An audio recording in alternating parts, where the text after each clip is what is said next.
10 people have accepted, but sometimes people just join when they can, so it could be 10 or more. I imagine it's quite late in India at the moment, isn't it? I think still we have 2 more minutes, right? People will join. But yeah. Oh, yeah, we're not, sure. Yeah, we're fine.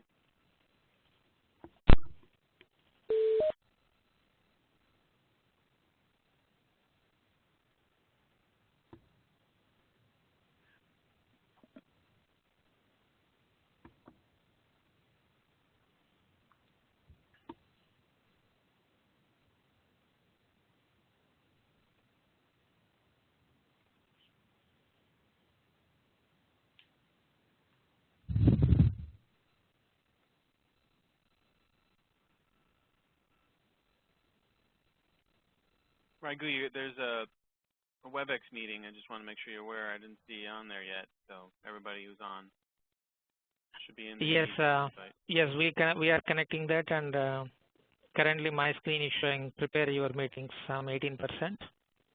Okay, yeah. Looks like they've upgraded the Webex system. It's a lot different than what I remember last week.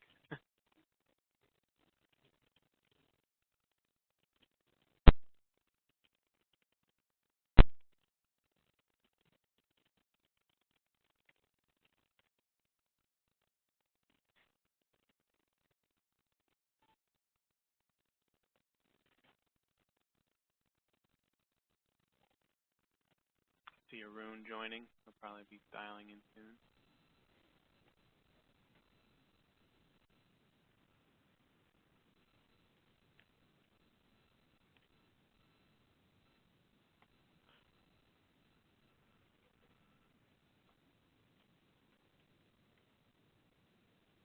Is this session is getting recorded? Yeah, I'm recording the Webex session, yeah. Thank you, In case Joe. people can't make it, we can share it.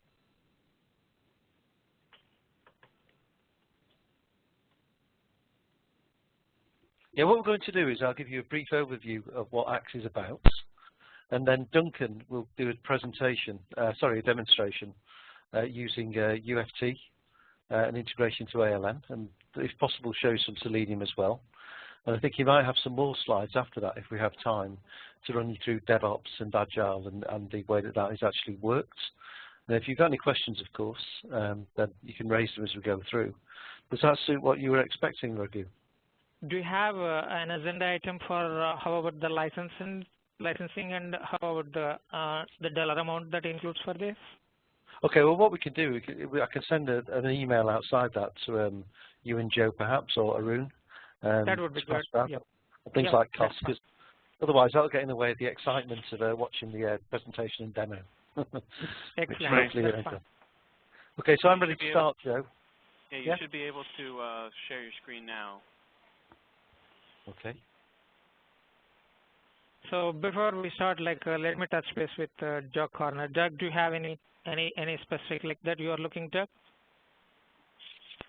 Yeah, no, just to add, I mean, as was mentioned earlier with the UTF framework, we also have WorkSoft within our organization. We're using that for primarily the SAP systems for not only the web-based, but based on the fact that you get SAP GUI with that 3-tier level access, along with looking to leverage more of the Selenium builder to create JUnit scripts and build an open test framework. So outside of that, that's the only thing I can do to add. Okay, that's fine, Doug. I think we can encompass that in our presentation. So if we get on with the presentation, this should take about 10 minutes, and then we'll be into a demo. The presentation is around the enterprise test automation platform that we call ACTS. ACTS is the name of the platform itself. As you can see from the diagram, we actually support all application types from legacy all the way through to mobile. And as you can see, we also support ERP as well. The tools that we integrate to, as you can see in the middle there, are Visual Studio, Oracle, HP, IBM, and Selenium. Also, we integrate with a framework, open source framework called White. Just on the SAP front, we have a toolless integration there, which actually is ACTS going through the SAP GUI to interact with the application under test. And if you want to talk about that sometime later, that's a very exciting development because it complements all of the other integrations we've got, so you can have a full end-to-end scenario with Axe. You can also mix tools in there, and if necessary, once things are in Axe, you can actually do migrations if necessary. So for example, some of our clients who are using Axe are going from HP to Selenium for web-based applications. So just an example of the flexibility. And we find with that core set of tools in the middle that we cover most of people's application needs anyway. But we're open in the future perhaps to integrate with other tools out there if it's deemed necessary or people actually have the need for that type of thing. So that's the platform itself. It differentiates from a framework in the context that most frameworks are keyword driven. And in keyword driven frameworks, you actually develop the code for each framework and then you join them together to give the end-to-end test scenario. The difference with Axe, it's about code and documentation generation. So what you'll find is we have a common process irrespective of the underlying tool, and Axe is defined in the integrated test environment, which looks like an Excel spreadsheet, and then we generate the underlying script and documentation for each test scenario. The main thing is that we're simplifying the automation process so that some of the manual testers you spoke about will also be able to write automated tests, providing they're supported by technicians who are currently the automation specialists. So the proposition is that it supports traditional, Agile, BDD, and DevOps. Duncan will talk about this a little later in his demonstration. It allows you to leverage your existing tools, so we don't say to people throw them away, because Axe is a generation platform rather than in competition with the tools themselves. So you'll still be able to use UFT and Selenium as integrations by using Axe. But typically what we find is that people want to increase the amount of automation they can do, and a lot of our clients are more likely to have higher levels of automation, 80%, and we do have an example of Microsoft later on, who are actually 100% and use our Axe in an agile fashion. In terms of productivity, above base native scripting, Axe will improve the productivity by a factor of 4 in the development and maintenance in a factor of 5. And the reason for that is we don't maintain scripts. What we maintain is the test assets which are away from the actual tool in a standard Axe format. It's a very simple, uses actions. There are 5 actions which come along with Axe, and this can be extended by the technicians or the automation specialists if they need to extend the vocabulary of Axe. So the technician is an important thing there. On the right-hand side, Gartner are calling this bimodal. So if you want to be a marathon runner, that's great. If you want to be a sprinter, that's great. If you want to be in between, that's also acceptable. And Axe will cover all of those different approaches to automation. The key bit is that what we're talking about here is if you take the 5 letters and make them into an acronym, then you've got SLICE. And what we're about is reducing the time for automation, but simplifying it so that it can be done by manual testers supported by automation specialists rather than just automation specialists. As I mentioned, it's a single solution for all test automation needs, including mobile, web, desktop, legacy, SOA, and ERP. And the key to this is it supports all the leading tools that we integrate with in the same way. The process is the same. So once you've been trained as an Axe tester, you don't need to know about the underlying tool. Axe will use the same actions and same process and will then generate the scripts and documentation if you want to put that into your ALM for the underlying tool without you having to be technical. So it allows testing resource to automate. And what this means is there are more people who can automate using Axe, which means that your coverage, the number of test cases that you can produce quickly, increases very quickly. Just a proposition. I'll send this across to you, Joe, and you can circulate it. The World Quality Report, which isn't produced by us, it's by Capgemini, 2015, mentioned that only 18% of their respondents had no difficulties with testing in Agile, which means that 82% do. And a lot of this is around the testing element of the way that testing is carried out within sprints. Axe solves the problem for both traditional Agile approaches, and Doug will give some examples perhaps later on of some of our Agile clients who have no difficulties and can scale. In fact, Microsoft have over 15,000 test scenarios that they execute on a weekly basis and cover something like 7 man-years of testing efforts. And the reason for that, if you look at the diagram, is in the traditional one, the top block of of things with traditional approaches, so that you code functions and then you test. In the Axe world, we changed that so that when you code, you can actually start to write your automation scripts at the same time. An important point here is that Axe doesn't use capture replay. There's a lot of reasons for that, and that's a historical way of doing things. We don't rely on that, which means that once the requirements are produced, then they can be coded and they can be actually scripted into automation scripts as well. In the second block, if you look at the Agile approach, you'd normally code a sprint, and there is a move towards developers and actually writing the test scenarios which test their code. So there's got to be a delay in that. And as such, what we're saying is that delay can be overcome if you look at the bottom block, that you can code the sprint in parallel with testing the sprint from an automation perspective. We'll talk about that later on, but Axe covers that and simplifies the automation.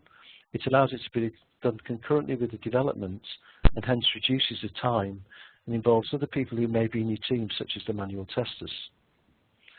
As I mentioned before, it covers all of the application types you'll come across, and if you want to talk about the SAP element some other time, that would be good to do.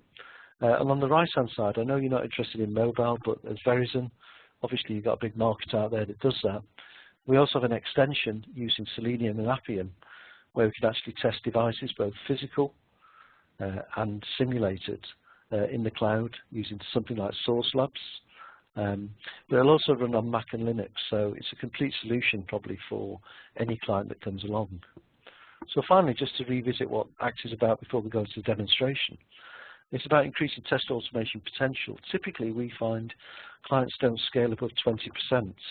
I think Joe mentioned before 30%, but he said I think he's got another 60% to go, so you're going for 90%, Joe, rather than 100. It really simplifies automated testing used by the non-experts, so the manual testers are able to extend the coverage easily without having to involve the automation specialist. When they do have problems, the automation specialist can extend Axe's vocabulary so they can work and solve that problem between the tool and the application and the test. It's the same process for all development approaches, whether waterfall or agile or sprinting or whether you're doing a marathon and the tools that are used. We still require experts, so people in the audience who are automation specialists, what we're saying is you play a much more important role actually developing and extending Axe, tackling more automation problems than doing what could be viewed as quite mundane, producing lots and lots of automation scripts, which takes the time to do. And that can be done now by manual testers.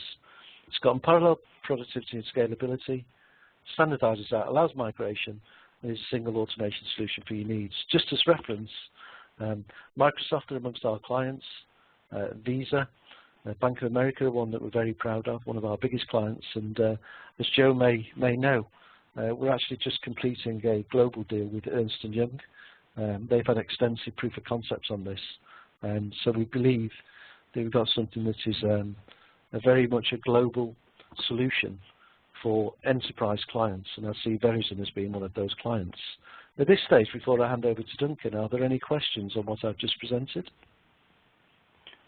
David, I have a question. Yeah. Do you see like Axe being used for unit tests by developers, especially for Agile? We want the code to be tested by developers first for unit test.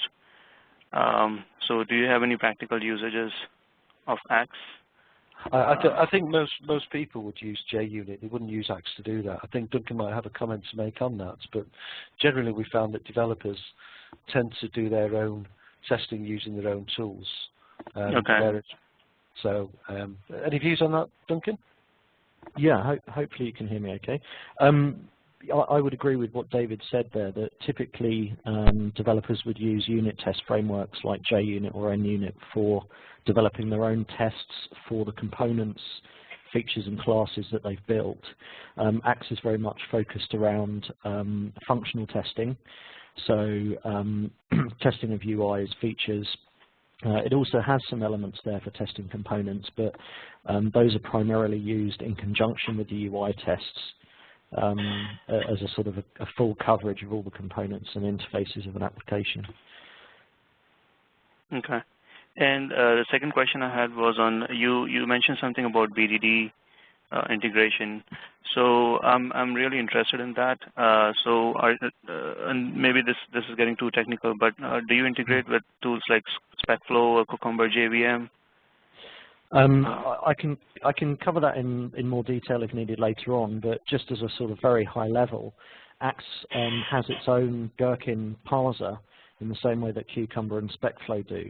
So Axe will take in features and scenarios written in Gherkin and allow you to automate the scenarios within those features.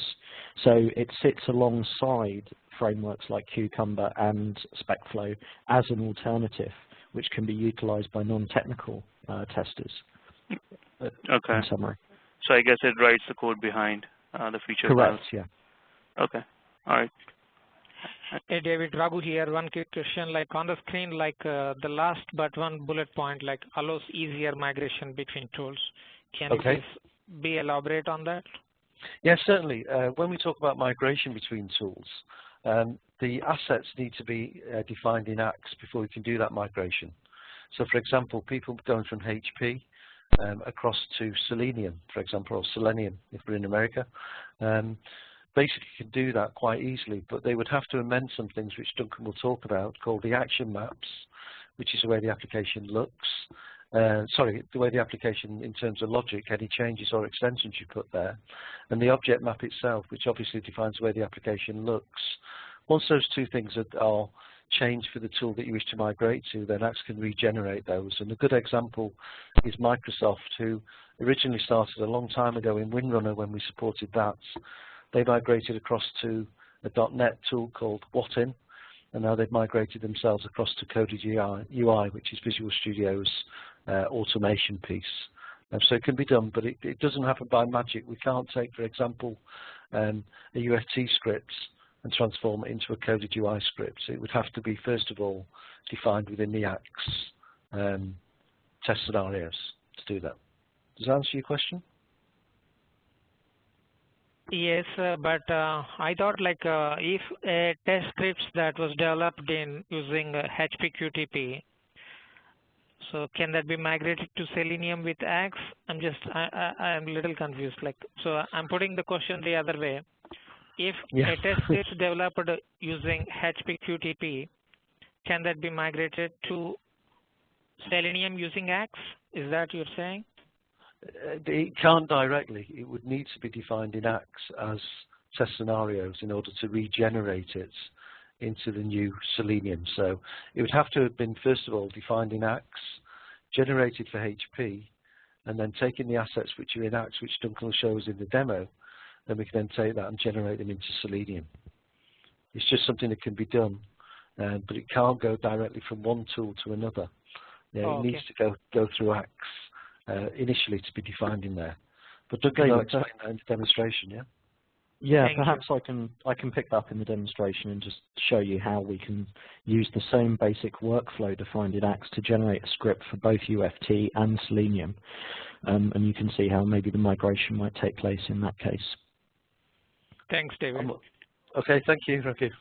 Okay, Duncan, I'm ready for you to take over. Are you? Sure, no problem. So let me share my screen.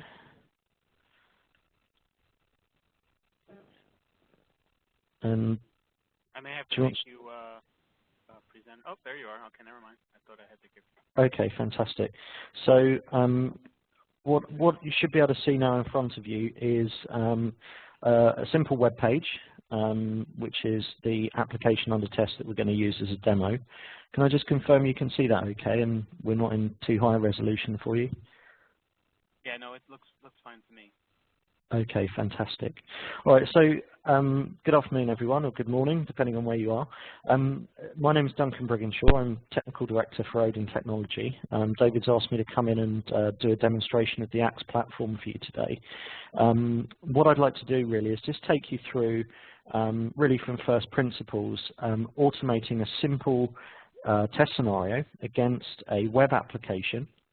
And the web application that we're going to choose today is the website that you see here in front of you called Odin Portal. It's just a demonstration application. It has a number of different pages, a home page with some menu items, a simple login page, and a registration page for filling in people's details. So if we run through, we might put in someone's details in here, fill in a date of birth, an email address, and we can register them with the system where we get given a password. So what we'll do is we'll look at some scenarios around some tests that we might create for this particular portal application. And what I'll do is I'll demonstrate how we would go about building those particular scenarios in the Axe platform, and then we'll generate some code.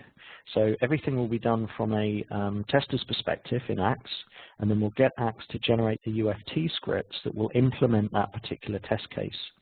And we'll cover that off in a typical sort of traditional automation workflow, but I can also talk around how we might do the same within Agile or within behavior-driven development as well, and I understand there's a requirement to see that.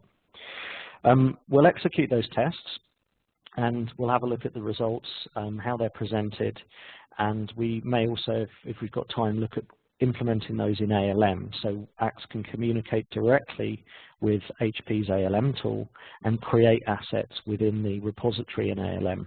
So creating a script in the test plan, and we can execute that script from within ALM itself. So hopefully that's what I'll cover today. If there's any questions, please do feel free to ask, but we should have some time at the end for that as well. So here's our basic application on the test. Now, in a traditional sense, automation sense, we'll be looking at creating an automated test script for this particular application. So one of the first tasks that we need to do, including when we're using Axe to do the automation, is to create what we call an object map, or UI map, GUI map. There's lots of different terms for this particular asset in an automation scenario. Now, for those of you familiar with UFT, there are tools within UFT where you can point and click and learn particular objects simply by pointing at them within a web application, and UFT will provide you with the relevant properties that it needs to communicate with those objects on the screen. Now, the important thing that we do when we create our object repositories is we provide business names for those objects. So these are things that a non-technical tester can relate to in terms of identifying those objects. So you can see here we've labeled these email, name, date of birth, etc. And that gives us the ability within Axe to use those objects to define workflows without needing to understand the underlying properties of the objects themselves, so the more technical features of them. So that's what we might do if we had something like UFT. If we had Selenium, there are tools within Axe for learning objects in a point-and-click way as well. So what we've done is we've included within the Axe platform a mapping technology called Axe Mapper. And what this enables us to do is exactly the same way as we would for a UFT project. We can drag and spy over different objects in the application under test, and we can learn those and provide business names. But these can be used in conjunction with Selenium. So in the same way, we have those kind of tools to support automation in Selenium in the same fashion. Finally, one of the other types of ways we can define our objects is more appropriate to the Agile or BDD type approaches to automation. So we can do this in a manually defined asset. So if I open one of those assets now, you can see the different objects laid out within essentially a spreadsheet form showing the name, title, date of birth fields, etc., an associated class, and any recognition properties we need. Now, the reason why we provide this for an Agile point of view is that we don't necessarily have the application under test to point and click and learn our objects in UFT or within the Selenium IDE. So what we can do is we can actually build up this object map manually by adding new objects. So by hand, we can put in a new object, let's say a domain name. We can provide the class for that if we know what that class is going to be. And we can provide the properties that will be developed by the devs within our team and we can identify these from specification. So when David was talking about us working within Sprint, we can have both our automation testers building up our test processes at the same time that our developers are building the application. And these can come together at the end of the sprint. So those are 3 different ways we can learn and identify the different objects that we have available within the system under test. And typically that would be something that our technician, our UFT or Selenium expert within the team would create for use by our manual testers for defining workflows. So are there any other questions specifically around object maps, or can I move on to show you how we would then use those objects to build a scenario? So one question I had, sorry. Go ahead, Arun. One question I had was, like when you're creating this object map, right? I'm assuming the automation guys will need to understand the DOM of the application also, right? As it's being developed, because right now, like, so that assumes that you have the access to the DOM. Well, basically, what we can do, if we're looking at, say, an Agile automation project, and we're building our object map at the same time as the developers are building the application, then what we can do is we can, all working from the same specification, we can define an ID property of these objects so that when the developers build the pages, they apply those IDs to the objects on the application, and then the automation tools can use those as recognition properties. So it's possible, without necessarily understanding how the application is structured, to still create these object maps from specification, as long as we all agree the same terms and same IDs. Okay, and I'm assuming you can use all this standard locators, right? Like the CSS, XPath, IDs, class name. Absolutely, yeah. So Axe essentially supports all the different locators that Selenium supports, as you say, CSS and XPath fully supported, as well as the simple ID and name type fields as well. Okay, thank you. No problem. So once we create... I had a quick question. I'm sorry. Yeah, sorry. No problem, Joe. So, like you showed a quick example of, capturing an object, but, I was just wondering, is there a quicker way to grab all the objects on a page so that you're not sitting there clicking? Let's say you have you could have a couple hundred objects on a page that you need to interact with. Yeah, absolutely. So within UFT and within the Axe mapping tool, we have the capability to inspect a page as a whole and to learn all the objects within that page, for which we can then apply our business names. So if I switch that feature on, we call it Discover Nested Elements within so what we should see now is, as Axe is learning, it pulls in all the different objects that exist within that page and presents them in one single view. So it's a slightly quicker when you've got many hundreds of objects to work with. That's great. Okay. And can you use the Axe mapper for UFT scripts, or is it only one-to-one? It applies to Selenium in this particular instance. Okay. Okay. And the reason we built that is because obviously Selenium is getting much wider adoption in organizations, but it doesn't have the supporting tooling around it in the same way that UFT does. So what we've tried to do is bring them all up to the same level in terms of the workflows. Thank you. Okay. Sorry, one last question. Does it have support for Flash-enabled applications by any chance? That depends on the actual automation tool underneath. So in the instance of UFT, there is some limited support for Flash, whereas with Selenium, you would have to use an alternative tool such as Sakuli or other open source libraries to support working with Flash applications. Right. So now I'm currently working on this app. It's hosted in ActiveAxe Control, and I'm using a mix of WebDriver and Sakuli. But I was wondering if Axe has this out of the box. Well, that's fine. Thank you. So yeah, what we can do, all of the code and libraries that Axe uses are all extendable, so you can bolt in additional code either of your own creation or frameworks like Sakuli in order to support unsupported controls or third-party controls that you may have. So when we look at how the code is generated, I can give you an example of how we might extend and create additional features for that, or if we've got some time to do so. Okay. But the key thing here is that everything that goes on within Axe can be customized, extended, and localized to your own environments and systems. And what we're showing you here is a very simple example.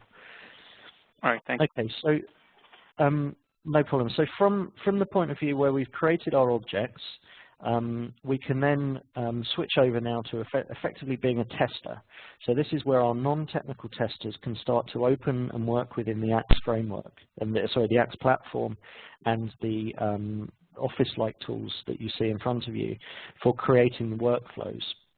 Now we've built the Axe UI here to essentially mimic the Microsoft Office tools, and if you see when we switch over to one of our spreadsheets, you have very similar kind of layouts to a typical Excel spreadsheet. This isn't Excel, it's actually our own product, so you don't need an Excel license to work with this. And also we've added much richer features for working within creating these workflows. And you can see on the left-hand side here our Project Explorer for managing our Axe project assets. These can be also lodged in version control systems. And over on the right-hand side here is a view of the objects that we have within our object map. So you can see over here presented to us are available UI objects that we can then use to build out workflows. So let me just demonstrate the creation of a simple workflow starting from the home page, which is this page here. We're going to click on one of the links, so perhaps we'll click on the registration link, and then we'll fill in some details. And Joe, I hope you're all right to be our guinea pig for this. And again, no problem. We'll click register, and what we'll see is the registration page appear. So Axe is based around a page object model. So essentially we have a worksheet for each of the pages, screens, UI, dialogues, etc. that exist within our application. It's a guideline but not a hard and fast rule in this case. So you'll see here along the bottom we've got worksheets for the different pages I've mentioned. So for the home page here, we have a worksheet, and you can see across the top are listed the different menu objects that are available within that page in a left to right fashion. For our login page, again, you can see our user ID and password listed, and for our registration page, you can see the list of objects that we have here. Now, one of the things that we sometimes get asked is when this applies to very large pages of an application, so I think Joe mentioned that we have some with many hundreds of objects, we can break these down into additional worksheets. So you may further sub-segment your pages down into other worksheets. So you may have, say, 5 that represent just one page. So in this layout, each of the rows that you see represents a typical use case for that particular page, so a typical fragment of workflow around that particular page itself. And you can see here that each of these different rows represent different workflows that we can follow. So in the case of the login page, we're logging in here as an existing user. We can log in as an administrator, or we may choose to add an additional workflow here, which is, let's say we log in or attempt to log in with no password. So if we put that information in, what we can do is build up our workflow using a simple set of actions. Now these actions, we ship a basic set out of the box for working with common object types. So for example, we can set fields, we can click buttons, we can double click on things. We can also validate the contents of a field or other properties of a field as well. And we've kept this action set deliberately small, easy to pick up and easy to learn, and also in sort of readable English form, if you like, or readable form that a manual tester can work with. So we would select from the different actions we have available. So we may set our user ID here to joe at verizon.com. And then in this case, we're going to ignore the password field. So we'll actually skip that field. We can also use the pound symbol just to skip a field as well. We'll click on our login button, and then as part of our use case here, we should expect to see an error message appear within a particular field on the page. So we'll do a validation on that error message, and we'll put in here the expected text, which is password is required. And then we can ignore the last two fields on that page. And what we've defined there is essentially a new use case, if you like, for entering no password and attempting to log in. So the action set that you see, just to extend on this slightly further, consists of some basic actions: set for input, get for getting properties or information from the application. We also have val for performing validation. Now, for those familiar with UFT, this is your equivalent to a checkpoint. For those familiar with Selenium, it's an assertion. And we have different flavors of validation that we can do. Now, one of the key differentiators between Axe and other tools of a similar nature is that we can also create our own custom actions directly from as a user of Axe. So the technicians, the Selenium and UFT experts in the teams, can define actions that testers can use to create their workflows. And you can see here that I've defined an action called enter unique email. And what this does is it will enter a unique email address into that field based on a timestamp. And if you like, maybe later on we can either look at that or we can do that as a separate exercise to show you the process for building out these additional custom actions. So that's how we would build out a simple workflow. And what we need to do is we need to incorporate that into the larger scenario. So we've defined the steps for a particular page. We can then save that, and we can go in and define a new test scenario. So our test scenarios are also built within simple spreadsheet-like layouts. So the spreadsheet layout that you see here represents numerous different test scenarios, one per row, and these scenarios are built up from essentially calls out to our page objects and the workflow within those pages. So let's say we create a new test here called Verizon Demo, and this will attempt login with no password and validate message. Okay, so we provide initially a start point for that test. Now this is tied in with error recovery processes that are vital to any automation effort. So if you're creating automated test scripts, they should have a base state mechanism and error recovery mechanism to allow them to run in an unattended fashion overnight or within a CI environment. So we've defined some recovery scenarios here, and we're going to say let's recover back to the home page to make sure that that page is ready for our process to start.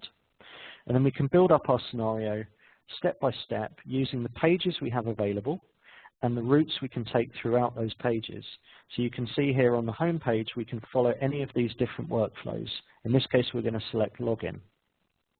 Then for our login page you can see here that we created a route called no password, and then we can select that route, and that's how we build up our processes page by page. If we were building a longer demo, for example, we could register a new user, then log back in as that user. So again, what Axe provides here is a level of modularity and reuse of common components that would be typical if you were building a code-based approach. You would build up libraries of common components that you could reuse. And what Axe allows you to do is do that quite neatly within the spreadsheet layouts. So, and now we'll get on to the good bit really, is where Axe will actually generate the code now to implement that test. So what I'm going to do is I'm going to generate that for UFT. We can select here from the available tools that we support. In this case, it's labeled as Qtp, but obviously we're going to be using UFT for this particular instance. And we can also set here the execution mechanism that we wish to use for that script. Now with UFT, we have three options. We have execution in IE, Firefox, or Chrome. So we'll run that in IE. The next thing we can do here is we can right-click on the test, and we can ask Axe to build us that particular test case. So if I select here the option Build Selected Test, what Axe will do is it will read through the workflow that we've defined there, and it's assembling and creating both a UFT script to implement that test, and it's also creating some manual test documentation that we can use to represent what the actual workflow is doing in an expanded English form. So first off, let's have a look at the test documentation that Axe has created. We're viewing this in an internal browser initially, and what we can see here, if I zoom in, is we can see the actual workflow that we defined here in step-by-step form. Enter the value Joe at Verizon into the user ID field, press the login button, obtain the password error text, and then validate that it matches our expected value here. And we can use this, as we'll see maybe later on in the demonstration, to fill in the design steps in our ALM work item. We can also export this as a document, or we can cut and paste it into our bug tracking tool as our reproduction steps for our developers to reproduce any defects that we find in this particular application. The second asset type that Axe has created, if we right-click and we say Open Script, we can also debug in Qtp. What Axe will do is it will open that script up within our Qtp. It just takes a little while. Talk to Qtp, and it will open up our particular test script. And we can now look at the actual code that Axe has written to implement that test script as a UFT script. And what we'll see here is, in this instance, I've asked it to write us a programmatic description-based script so that you can see here the actual properties that appear. And as we scroll down, we'll see the setting of our data values into the text fields, the clicking on the button, and the validation that's happening. Now, obviously, for the UFT experts in the room, what Axe has written here is a very linear script, which essentially becomes a throwaway asset. One of David's key points in the presentation was that we don't maintain code within Axe. What we do is we go back to our workflow that we defined within here to make our changes, and we ask Axe to regenerate the code. So what you're seeing here is essentially a throwaway piece of code that's used for execution until a change is made, and that's regenerated. The other key difference here is that the script that we've created, we've actually hard-coded our data. Now, Axe also has the ability to create data-driven tests for Qtp. So if we choose to, we can use external data files. We show you an example of one of those. I've got here some user data, and within here are some login user IDs and passwords, and I can pop those down here underneath my actual test script. And when it comes to actually using those, I can create tests that will utilize that particular data set and iterate over that data as well. So Axe will also generate data-driven tests if so desired by the person who's created those scripts. So let's execute that test. Now, as a tester, we can do this directly within Axe by selecting our configuration and hitting the play button. So from a tester's point of view, they don't need to work with UFT at all. They don't need to see the code. They just work within the spreadsheet layouts and the Axe interface. So if I launch my test, what Axe will take care of doing now is opening Qtp, and it will do so as a background process, so similar to how if we were running the test from within ALM. And you can see at the top right there is a little progress bar where that particular test case is running. There's our joe@verizon.com, and there's our password and our error message that we expected to see. It looks like I had a stray Internet Explorer process in the background there, so I do apologize for that. Right, so once we've executed that test, you can see here that it's flagged as a pass, we can now drill down and look at the results in numerous different forms. We've got obviously the QTP log for that particular test. So as a technician, we can go in and work with that test, debug it in QTP, work with it as though we'd written it by hand. We also have the ACTS results, which are a tool-independent view of the test. So if we were running Selenium tests or SAP tests, we would get the same view of results in an integrated fashion. And we can drill down, look at the actual test steps that make up that, and you can see here the validation and the expected natural that we were looking at. Now, if I show you a previous set of tests, what we can see here is perhaps if a test had aborted or failed for whatever reason, we can drill down, and similar to UFT, we get a screen capture of the test as it's running. And you can see here, here's one that I executed earlier, and it's captured the screen showing exactly what's happened. Now that's a universal feature that applies to Selenium, mobile tests, SAP tests, etc. in exactly the same way. And obviously this isn't news to our UFT users in the audience, but for a Selenium tester, we would have to build up these kind of capabilities ourselves. So once we've executed our test, if we switch back to our previous suite, so the one that we created, and we're satisfied that that test is a valid test case, we can now connect ACTS to ALM. And you can see here that we can connect also to RQM and various other tools that might be in the organization. So we'll connect up to ALM 12. And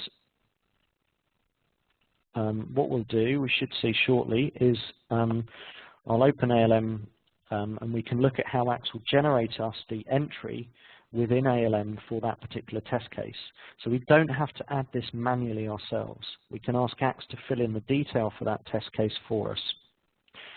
So this is ALM 12.2, I believe, but you may have earlier versions of ALM in your organization.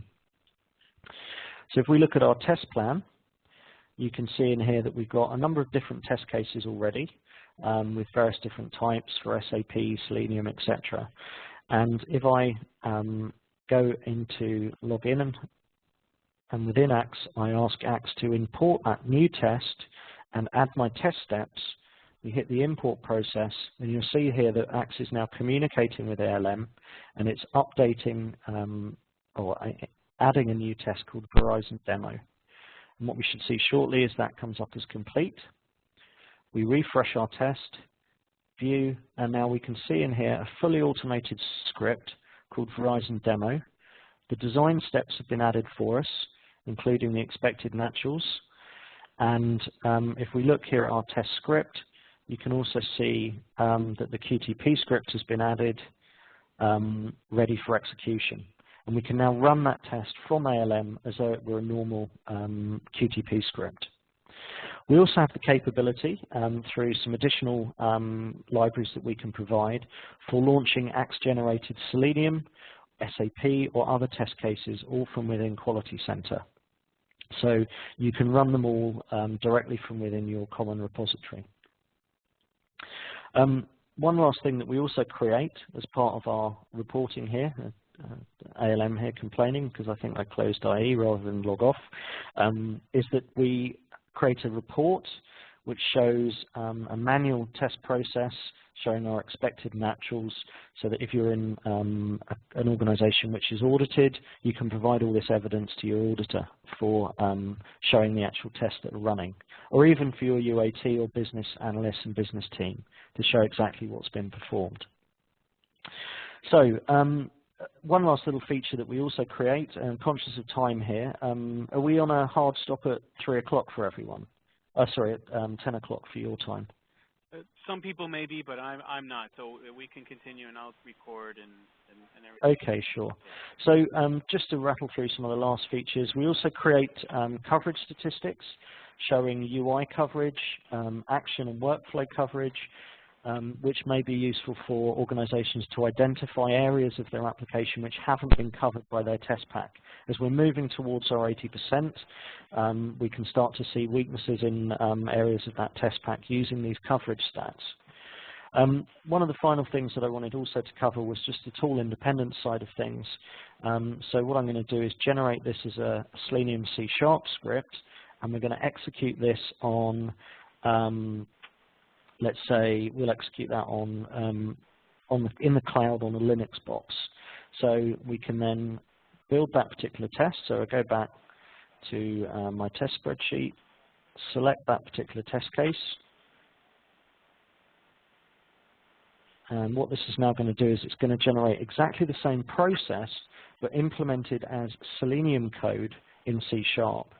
And perhaps let's just switch on, rather than running this in the cloud, what I'll do is I'll run it on a mobile device just to show you the capability here.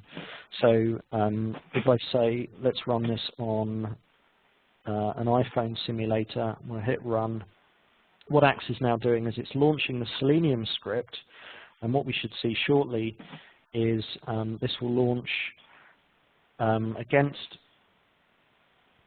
my iPhone simulator running this time on my Mac desktop, and we should see exactly the same test script executing here on iOS.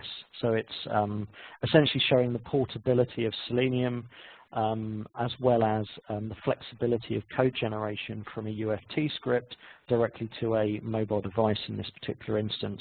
And as I understand it, you'd pay a lot extra to have that capability within tools like UFT. Okay, so that test is aborted, but for whatever reason, it's not able to locate the user ID, but we can see an error there in a live demo for everyone's view there. So I'm conscious of time. Is there anything or any sort of pertinent questions before anyone drops off? And if you, I'm happy to show additional stuff around business behavior-driven development or any other features of the Axe tool and platform. I have a quick question that probably a lot of people are wondering. Sure. In your reporting or when you execute, is it possible to take screenshots for successful results? Absolutely. So we have an action. Let's say we go back to our particular test here, and we can add in right at the end of that particular test a save screen action. Now, one of the things I didn't mention during the earlier demo was that we can load and save information for our test script. So we can save screenshots, we can save data, or we can load data from other repositories, databases, web services, or files. But just by adding that save screen action there, Axe will capture that screen at that particular point in time. And then display the test results like normal? Absolutely, yeah. That's exactly right. So I'd be happy just to run that in the background whilst we have some other questions. Right. So one more question I had was, does it support conditional branching? So in other words, the example that you had was you didn't provide a password and you got an error, right? So yeah. Could you parse the return, the exit status from previous step, and then do some invocation for other actions in the spreadsheet, or? Well, there's two answers really to that question. The first really is that we don't support conditional logic within the spreadsheet workflows themselves. So we've kept those deliberately clear of programmatic-like structures. So a particular test case has a single set of definitive steps and an expected outcome. What we found is that that's more than adequate for most situations. There are, of course, situations where you can't predict things like test data, or you can't maybe predict a random occurrence that may occur within that particular script. So you can create code behind these scripts that will implement conditional logic for those situations. Right. So there's no conditional logic in workflow, but there's conditional logic in the code behind these situations. Okay. Now, the only reason I ask this question is sometimes we run into situations where we have invalid account numbers for the test, and the testers may want to retry the same test using valid ones. Yeah, so what we've seen in those situations is it's often simpler to solve that through better management of test data. to allow these scripts to execute in a standard fashion for each of those areas. But you can also write code behind all of this. All of the code that you saw Axe generate there is all stored in template files, which we call action maps. And within those action maps, you can create your own, let me find an example. You can create your own calls to methods, actions, function libraries, etc., that have those sorts of conditional logic statements in.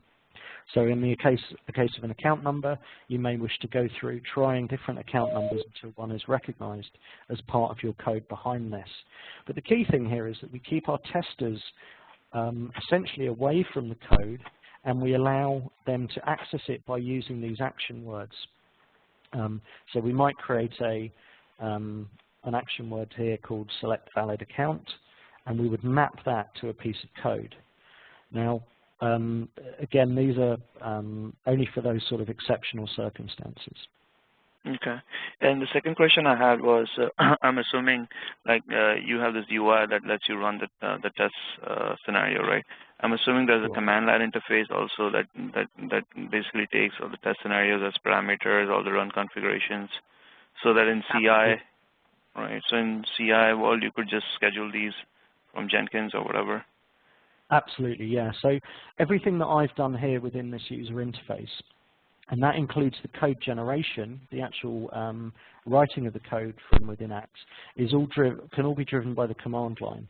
And we can also get results reported back to tools like Jenkins, TeamCity, etc., through that command line process, or through our own additional scripts that we can provide you with for those tools.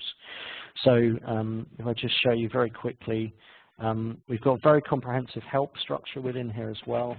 And if we look at executing tests, we can see that we have the command line parameters and features all listed here as well. Okay. Okay, so all of those things are available. And Axe is in use in many Agile teams alongside continuous integration environments from heavyweights like TFS through to tools like Jenkins and TeamCity. And obviously, because it supports those sort of CI environments, it'll obviously work within sort of DevOps type situations as well. The only caveat at the moment to that, until our next release, is that this only supports Windows flavors of the CI tools. In 4.3, which is coming later on this year, we'll be able to support all cross-platform CI tools. Obviously, that only applies to Selenium-based testing at the moment, whereas UFT testing would be restricted to Windows. Right. Okay. Thank you. No problem. Hi, this is Muthi here. I have a few questions. Sure. Yeah, see, some of the applications we might use some custom components. Okay, so is there any way that Axe will handle this custom components? Absolutely, yeah. So because we don't rely on necessarily pointing and clicking to learn objects within our methodology, you can enter any custom components to complement your Qtp object map. For example, if you've got a Qtp object map and we've got here maybe a third-party control. So let's say we add in a register flash object. Oh, sorry, my typing is terrible today. And this we can create our own object classes. So this might be a flash image or something like that. And we can define our own properties for how that is interacted with. So based on that, we can then, once we've saved that, we can go in and see, if I just switch over to my Qtp setup, what we should see now over here is within my standard Qtp objects, I also now have my custom object, my flash object, defined as an available testing object for our workflows that we can build. And then what we can do as a technician is we can map the flash object to a particular piece of code. So this might be my function, and we can pass in things like the data that we wish to use with that. So custom object types can be handled, mapped, and essentially made invisible to the end testers, and they will just see those as though they were other types of objects within our test system. So does that answer your question? Yes. Yeah, okay. And we can also, within things like UFT, we can support, we can have here insight objects or other types of objects within other tools as well that work with those sort of custom fields. Okay. Okay. I also have a couple of questions like, when you're explaining like you create this Excel sheet and where we do the mapping, and you also stated that even before the coding is completed, we can start working on this, and since we, based on the application knowledge that we have. Yeah. Is this any way different from the BPT which we already have in UFT? It's very different, yeah. So what you have in BPT, the ALM component, is the equivalent of this top-level worksheet. So you can create business components in BPT, but those business components need to be scripted in UFT functions or UFT actions. Right. The difference here is that these components are built using spreadsheet layouts to define the workflows. So they can still be created even though there's no knowledge of the underlying application under test at this point. And what Axe will do is when that application is delivered, it will generate the appropriate UFT code. So it's actually cutting down the coding from probably about 50 or 60% in a BPT environment to less than 10% within an Axe environment. And obviously the overhead involved with that in creating that code, it brings productivity down in a BPT environment as well.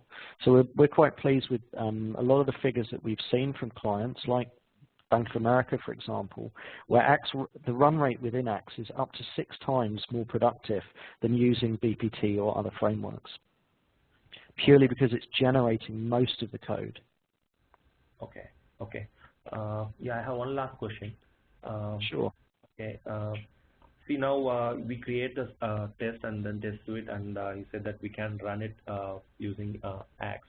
Okay, so now I execute a script in Axe. So when the script is being executed, so is there any possibility that I can start working on my next test script or developing the other set of test scripts? Oh, absolutely, yeah. The scripts that are created are completely independent of the Axe UI. So what we can do is we can run those remotely. If you're using Selenium, you can just kick off a test on a remote machine, or you can have this Axe project that you see we're working on here, these different assets, as a shared work project based in a version control system. And you can then launch those scripts on a VM or another platform and continue to work on the tests as those tests are running. So if we're running locally using UFT, then obviously UFT takes over the desktop. So what we might wish to do is to run that on a separate environment with UFT. And essentially it gives us the flexibility to work on multiple VMs at the same time using the same test assets that we're creating.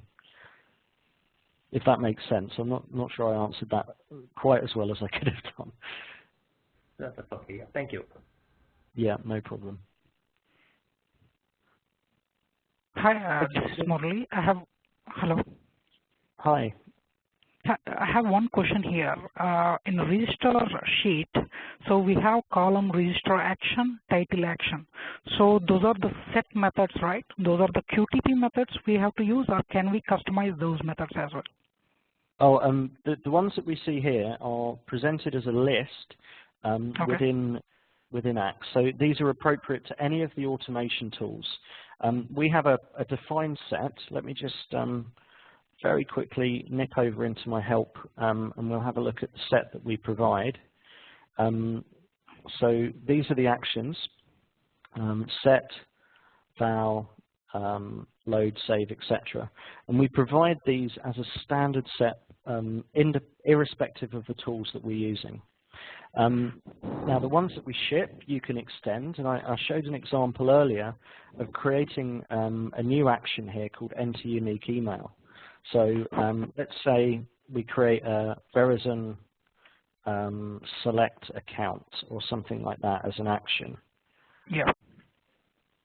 We can map that to your function, save that, and then when we go back into our particular test, what we should see here in our custom area is our new action called Verizon select action. And if I provide some documentation to that as well, so I have a separate column here for my documentation. I can put in my demo action does this, save that, and then when I go back and use that as a tester, we should see when I hover over that the action documentation appear as well. So this is where we differentiate ourselves from the typical Excel type frameworks, is that Axe is not Excel. It's actually something that looks like Excel but enables us to provide this level of prompting and providing us with stuff that we don't need to then type in. And in that makes things a lot more robust in terms of creating these tests. So yeah, the short answer to your question is yeah, absolutely, we can customize all of this, and we wouldn't essentially Axe needs this sort of level of customization because all places are different. All environments have different application types, different custom objects, etc. And the key thing is you can do that yourselves. You don't need to come up to us for us to ship you a new action. Okay. So if a manual tester wants to build this test script, so I mean the manual tester has to go through the help document and then see what all the methods or actions available, right? Essentially, that actually brings up an interesting question that would probably be related. Is basically what is the training process for people learning? Okay, so yeah. I'll take this right over deep. We have Duncan. Yeah, you go in a bit. That'll look on us, yeah. Darling. I'm just going to reconnect. Maybe your headset's running low on batteries, maybe. Yeah. Hello. Is that better? Yeah, it's miles better, Duncan. Thank you. Apologies for that. So we have a couple of different training approaches. Obviously, there's the fallback of a classroom-based course for testers, which is generally over within a day, and it will give them the capability to be up and building automated test scripts at the end of that day. We also provide for larger organizations an e-learning capability. So we have an online training course that can be run from a web browser on any device and run in the tester's own time. And you can follow through that. We can provide bulk purchasing of those kind of things as well. You also have various other resources available to you here. So you've got a knowledge base online, a comprehensive set of Axe forums that you can ask questions, view previous answers, etc. And the last, obviously, and most important fallback here as well is you can contact us directly by email using our support address. So we think this sets us apart from the kind of homegrown approach to building proprietary frameworks for a single tool, is that you've got all of this backup, you've got the support capability from within Axe, and you've also got things like online training that your testers can use as their resources for building this sort of thing. So hopefully that gives you an answer, Joe, to that. Yes, that's helpful. Thank you. Absolutely. Okay, so there was a question around behavior-driven development as well. I don't know if that's something that the particular individual is still on the call, and maybe we could just very briefly touch on that. No, I'm still here. This is Arun, by the way, who asked that question. Okay, so very quickly, just to show you a quick example of a behavior-driven development setup. Essentially, within BDD, your common collaborative language, if you like, for specifications typically is Gherkin, and that's what's used with tools like Cucumber and SpecFlow. So the team will create their Gherkin features and scenarios, and then those are used by development. to create two asset types. They're to create the actual application itself and also to create automated tests. Now, within those scenarios, or within those kind of teams, what we found, and this is more anecdotal evidence, is that often the automated tests get left as a lower priority than the creation of the development the application itself. And often what you find is BDD isn't always adhered to in the correct fashion. And that comes down to one thing, which is the availability of technical resource in organizations. So you've got a pool of manual testers and you've got a pool of developers, and it would be much better if you could use your manual testers to be building up those automated tests. So what we've created in Axe, if I just open up a project which has some feature files in, you can see here that we've created the ability to import Gherkin features. We can add these kind of markup elements as well, which helps Axe parse these Gherkin clauses. And if we hit the import button, what Axe does is it will create a new test scenario in the Axe spreadsheet layouts for that particular Gherkin feature. So if I just display these at the same time, we created here a scenario called attempt login with no password, which is essentially what we did earlier. And we can see here that we've given that a test name. And what Axe has done is it's created an Axe scenario here, and it's mapped each of these clauses onto a particular worksheet and page according to our page object model. And you can see here things like click login, etc. And then what the manual tester or the non-technical stakeholder or participant in our project can do is they can come along, they can look at these clauses, and they can implement what those clauses mean. So for example, this might be like we had before, entering Joe's information here for our add just username only. So essentially what Axe is doing is it's enabling that team to use the same specification mechanism as we were using for tools like SpecFlow, but to then use Axe to specify the implementation of those tests and to generate the appropriate code from that scenario, thus using our non-technical testers to backfill where development resource is lacking. So that's very, very brief, just touching on what Axe does in that particular space. But that's something that we'll be developing on in future. This has only just come out in the last release in the last few weeks. Okay. All right. So essentially, basically, you get the Gherkin file and then you translate into test scenario, right? Correct. That basically can spit out the code behind. Absolutely. So okay.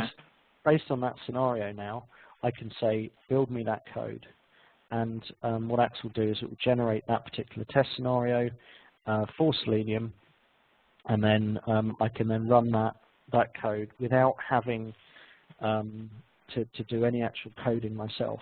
So again, what you're doing is you're taking the pressure off development to build those kind of scenarios. And in this case, it's executing that, or to create the automation code to implement those scenarios. Your typical BDD framework will do part of the job, but it won't actually fill in the clause definitions of how those are implemented. And you can see here, okay, this is an old test that I'm running, but it's essentially the same process there. Okay, so yeah, that's it, very, very briefly in a nutshell what's going on there for a BDD type teams.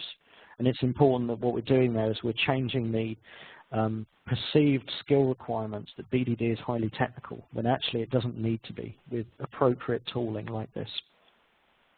Right. Okay. By any chance, have you given any thoughts on TDD also with Axe?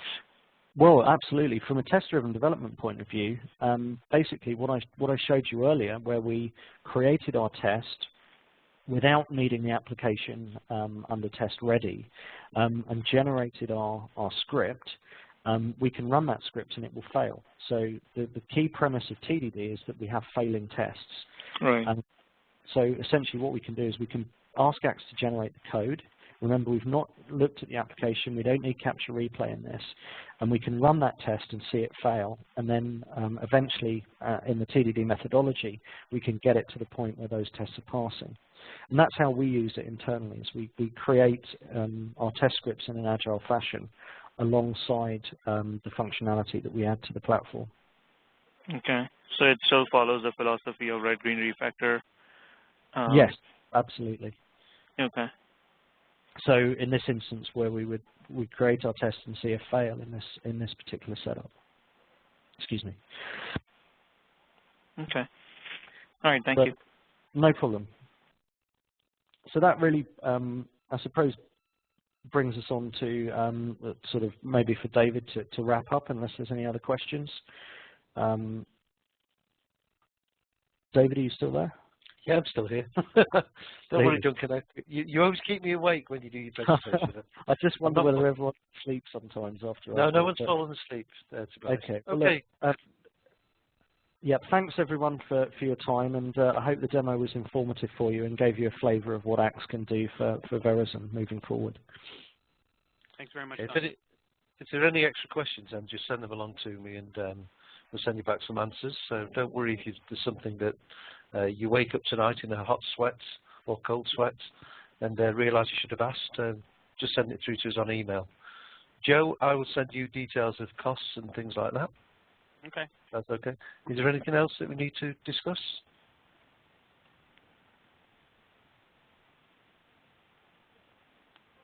Joe? No, I think we've covered everything. I was just waiting for anybody else to chime in. Okay. I think I'm good. Yeah. Excellent. Well, excellent attendance. Thank you to everybody. And hopefully we'll speak soon and move it forward. Yeah. Great. Thanks very much, guys. Really appreciate it. Bye-bye. Thanks, everyone. Thanks, everyone. Bye.